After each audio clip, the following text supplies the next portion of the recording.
بھی social media یا دیگر ذرائع سے پڑھ رہے ہوں گے، ایک بسنت کے تہوار میں لوگوں نے کروڑوں روپے بلکہ ارب سے زائد صرف ڈور اور پتنگ کی خریداری ہو گئی۔ وہ لوگ جو بالخصوص کبھی مدرسے کے اوپر خرچ کرنے پر اعتراض، مسجدوں پہ خرچ کرنے پر اعتراض، حج عمرے پر خرچ کرنے پر اعتراض، قربانی پر خرچ کرنے پر اعتراض، وہ سارے لبرل کہاں چلے جاتے ہیں ایسے مواقع پر؟ افسوس سے کہنا پڑتا ہے، فضولیات میں، لغو کاموں میں، گناہ کے کاموں میں آدمی لاکھوں لاکھ کروڑوں بلکہ خرچ کر دیں۔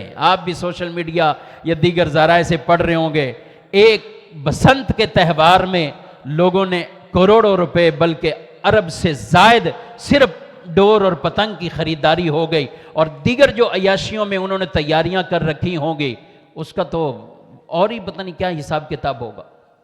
یہی لوگ اب ان سے کہا جائے تو یہ، اور وہ لوگ جو بالخصوص کبھی مدرسے کے اوپر خرچ کرنے پر اعتراض، مسجدوں پہ خرچ کرنے پر اعتراض، حج عمرے پر خرچ کرنے پر اعتراض، قربانی پر خرچ کرنے پر اعتراض، وہ سارے لبرل کہاں چلے جاتے ہیں ایسے مواقع پر؟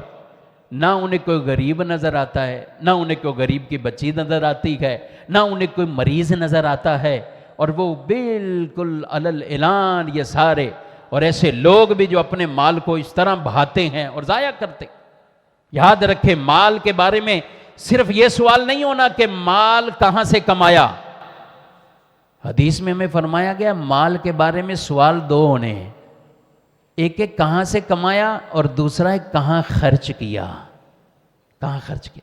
آدمی یا پہلے میں پھنسے گا یا دوسرے میں پھنسے گا، یا دونوں میں ہی پھنس کے رہ جائے گا، دونوں میں یا پھنس جائے گا۔ تو مال کے بارے میں سوال ہی دو ہونے ہیں، یہ پہلے سے رسول اللہ صلی اللہ علیہ وسلم نے فرما دیا ہے۔ ہر نعمت کے بارے میں تو پوچھا جائے گا، لیکن مال کے بارے میں بطور خاص کہاں کمایا، کہاں خرچ کیا۔ لوگ کہتے ہیں ہم نے کمایا، محنت سے کمایا، تمہیں کیا بھائی، جہاں مرضی خرچ کریں۔ نہیں، جہاں خرچ کرنا ہے اس کے بارے میں بھی پوچھا جائے گا۔ تو کیوں نہ ہو، ٹھیک ہے آپ اپنی لگژری زندگی گزاریں، آپ اپنی سہولت والی زندگی گزاریں، شریعت آپ کو تھوڑی منع کرتی، لیکن جہاں شریعت کی حدوں کو کراس کیا جائے گا تو پھر گرفت ہوگی، پھر اس کی پکڑ ہوگی۔